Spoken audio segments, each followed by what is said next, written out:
I invite you to consider a truth that the expert's burden often hides.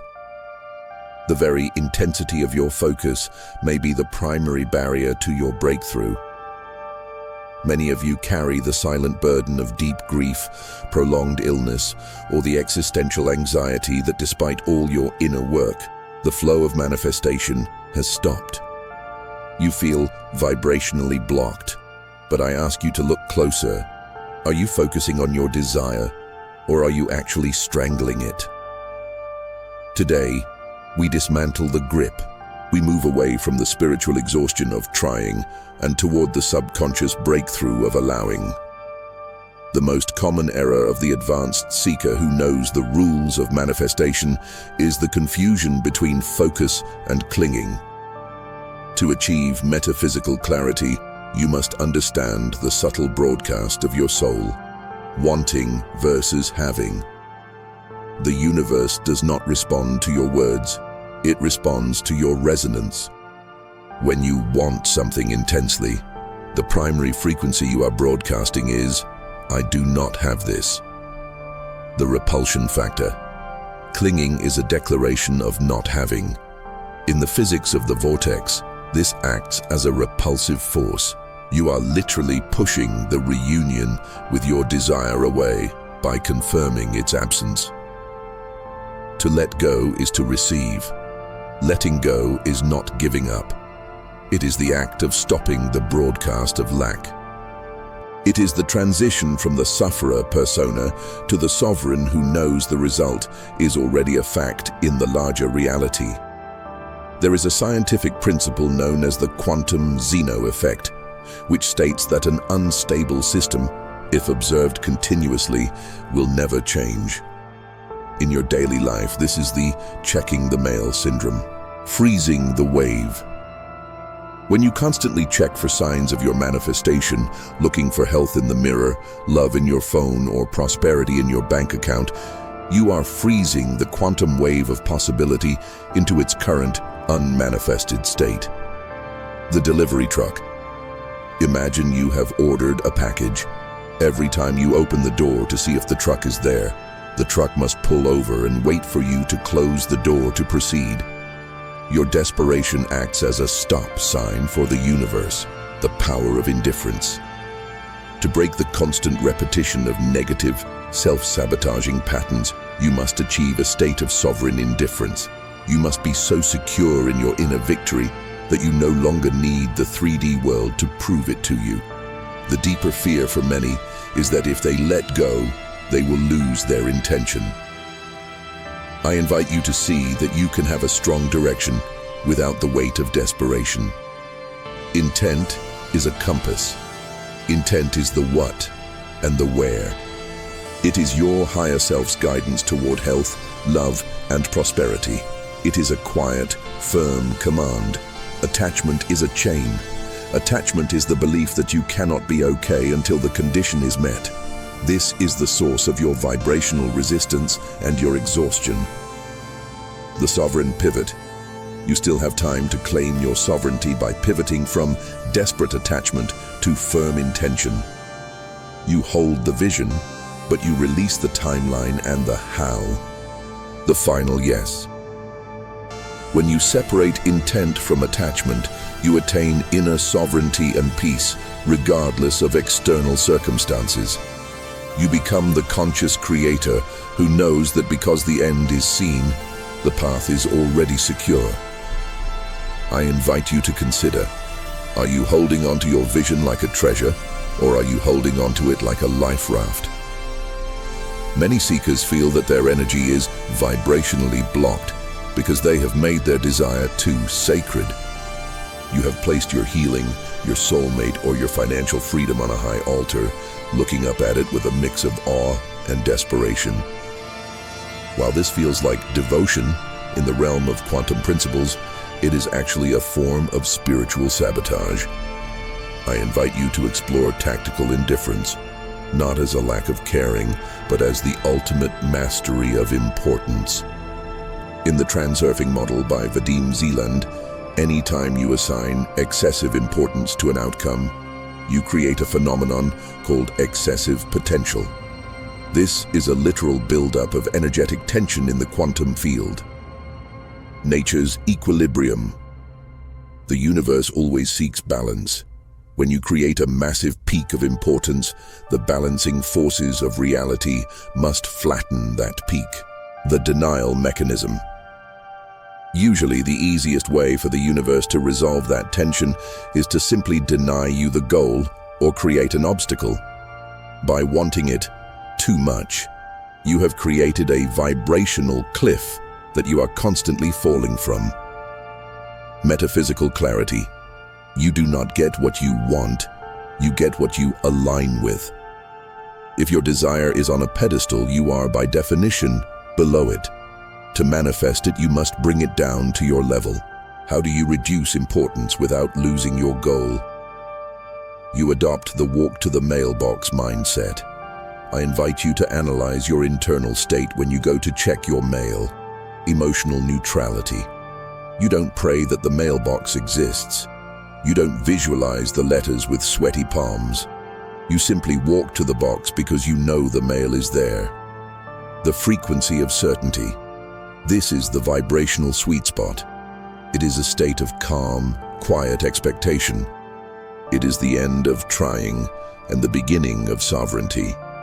Subconscious breakthrough.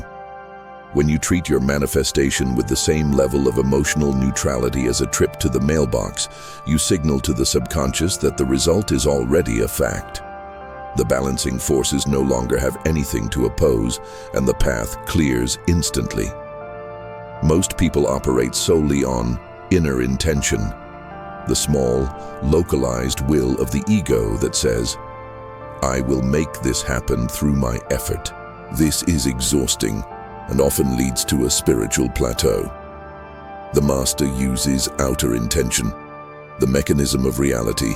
Outer intention is the realization that reality itself has a mechanism for fulfillment. It is the force that moves the stars and grows the trees. Surrender as power. You shift from "I am doing this" to "it is being done through the laws of the universe." You provide the direction, intent, and you allow the mechanism, outer intention, to provide the result. Inner victory. This shift allows for consistent inner alignment. You are no longer pushing against life. You are riding the current of the vortex. You move from being a struggling manifester to a conscious creator who simply observes the world organizing itself around your word. I invite you to consider: is your desire a miracle you are begging for, or a letter you are simply walking to collect? Neville Goddard often compared the manifestation process to a mental pregnancy. Once the seed of an idea is planted in the subconscious through feeling and assumption, it enters a period of gestation that is completely out of your conscious hands. The digging error. If you were to plant a physical seed and then dig it up every morning to check for roots, you would kill the plant. In the same way, checking the 3D world for signs of progress is a form of spiritual violence against your own creation. The gestation period. You must allow the bridge of incidents to form in the invisible realm. To achieve metaphysical clarity, you must realize that the absence of visible evidence is not evidence of absence. Non-interference. The Sabbath is the act of leaving the seed alone. It is the realization that your trying is actually a lack of trust in the mastery of creation. I invite you to consider that letting go is not an act of abandonment. It is the ultimate act of faith. It is the declaration that you believe your word is law. When you truly occupy the done frequency, the desire to manifest disappears because you can only want what you do not have. The end of seeking. In the Sabbath, you are no longer a seeker. You are a sovereign inhabitant of the new reality. Vibrational mastery. By letting go, you stop the broadcast of lack. You are no longer shouting at the universe. You are resting in the silence of possession. The transition. This is how you break the constant repetition of negative, self-sabotaging patterns. By refusing to acknowledge that the old state still exists, you move from the exhaustion of becoming into the peace of being. The deeper fear for many seekers is a Jungian shadow, the belief that, if I don't think about it, the universe will forget. You feel a sense of existential anxiety at the thought of silence, as if your constant mental activity is the only thing keeping the manifestation alive. The ego's panic. The ego wants to be the manager. It fears the void because it cannot control what it cannot see. It tells you that silence is vibrational blockage, the reality of the source. You must realize that the source or universe does not need your constant reminders. Your higher self has already received the blueprint. Integrating the silence. To achieve a subconscious breakthrough, you must make peace with the void. It is in the not thinking that the energy is allowed to coalesce into form. Inner victory. When you overcome the fear of the void, you attain inner sovereignty. You realize that your intention is an unshakable connection to the source that requires no maintenance, only presence. I invite you to consider, are you a gardener who trusts the earth? Or are you a child who keeps pulling the plant out to see if it's growing? Many seekers feel that their energy is vibrationally blocked simply because they have no exit strategy for their thoughts. You have spent so much time building the vision that you have forgotten how to leave it alone. To move beyond the spiritual plateau, you need a tactical way to move from managing the creation to living the life. This is the release and redirect protocol, a 3-step process to ensure your detachment is strategic, not accidental. To achieve sovereignty, you must have a clear moment where you stop being the laborer and become the director. The final command is a 60-second ritual that acts as a formal handover of the blueprints to the Vortex. The declaration: visualize your desire with absolute clarity for 45 seconds. Then, for the final 15 seconds, see yourself placing that vision into a sphere of light and releasing it into the source and universe. The command: say, either aloud or internally, with definitive knowledge, I have provided the blueprint. The mechanism of reality now takes over. It is done. The seal. This ritual provides metaphysical clarity. It marks the end of trying and the beginning of the Sabbath. You are signaling to your subconscious that your responsibility for the how has ended. The expert's burden often involves an obsession with the unfinished task. In psychology, the Zeigarnik effect states that people remember uncompleted or interrupted tasks better than completed ones. Your manifestation feels uncompleted, so your brain keeps looping back to it. Redirecting the loop. To allow the subconscious to work undisturbed, you must move your focus to a secondary, unrelated passion, something that brings you the joy of living without the pressure of an outcome. The distraction tactic. By engaging deeply in a hobby, a creative project, or a physical activity, you close the conscious loop. This stops the constant repetition of negative, self-sabotaging patterns. The subconscious breakthrough.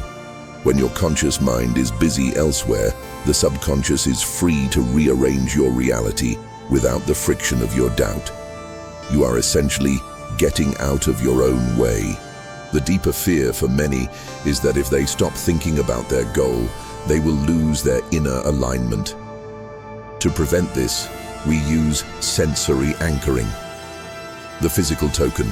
Choose a physical token, a ring, a stone, or even a specific sensation in your body, like the warmth in your palms, that represents the absolute certainty of the result. The resting mind. Whenever the grip of doubt returns, do not go back to visualizing the whole scenario. Simply touch your token or feel your anchor. Vibrational mastery. This anchor provides instant relief. It tells your mind, the package has already been shipped. There is no need to call the warehouse. This allows you to maintain an unshakable connection to the source, while your conscious mind rests in sovereign peace. I invite you to consider: is your attention a spotlight that is blinding your manifestation, or can you turn it toward the joy of the present moment? We have navigated the mechanics of the grip, the science of importance, and the sacred architecture of the Sabbath. You have moved from the expert's burden of constant effort into the metaphysical clarity of the master. Now we arrive at the final synthesis of our journey: the realization that the most powerful hand in the universe is the one that is open. To achieve a true subconscious breakthrough, you must move from the fist of control to the palm of receiving. I invite you to consider the metaphor of the archer. Many of you have been standing on your spiritual plateau, bow in hand, pulling the string back with incredible intensity. You have aimed with precision, you have visualized the target, and you have focused with every fiber of your being. The illusion of aiming. You believe that by holding the string back longer and tighter, you are being more spiritual or more committed. But holding on forever is not aiming. It is stagnation. The moment of truth. To hit the target, you must eventually release. The arrow cannot move toward the goal as long as your fingers are still gripping the string. The final letting go. Releasing is not giving up on the target. It is the final act of the shot. It is the moment you trust the tension you have created to do its work. By letting go, you allow the vortex to take over the flight. You move from the exhaustion of holding the bow to the joy of watching the arrow strike the mark. The deeper fear, the one that keeps you in a state of existential anxiety, is the belief that you are incomplete without your manifestation. This is the sufferer persona attempting to stay alive. The law of mirroring, in the realm of quantum principles, like attracts like. If you broadcast, "I need this to be whole," the universe mirrors back need. Non-dependency, the state of inner sovereignty, is the realization that you are whole right now. You are not a half waiting for a reunion. You are the source universe experiencing itself. The magnetic paradox. When you no longer depend on the manifestation for your happiness, you become a vibrational match for it. Wholeness is the only state that attracts more wholeness. This freedom is your inner victory. It breaks the constant repetition of self-sabotaging patterns because you are no longer acting from a place of vibrational blockage. The world tells you to let go because you shouldn't care, or because you should be realistic. I give you a different charge. Let go, not because you don't care, but because you know. The certainty of law. You don't let go out of apathy. You let go out of definitive knowledge. You know the law is as certain as gravity. The master's rest. You have provided the blueprint, you have aligned your resonance, and you have signaled the subconscious. The work is done. You are not just a manifester, you are the architect who has handed the plans to the contractor. The sovereign life. You still have time to claim your peace. Walk through your life with the empty hand of a master, ready to receive because you are no longer clutching the past. The final yes. The universe is not waiting for you to work harder. It is waiting for you to trust the mastery of creation you have already set in motion. What if the grip you've been maintaining isn't keeping your world together, but is actually the only thing keeping your new world from appearing?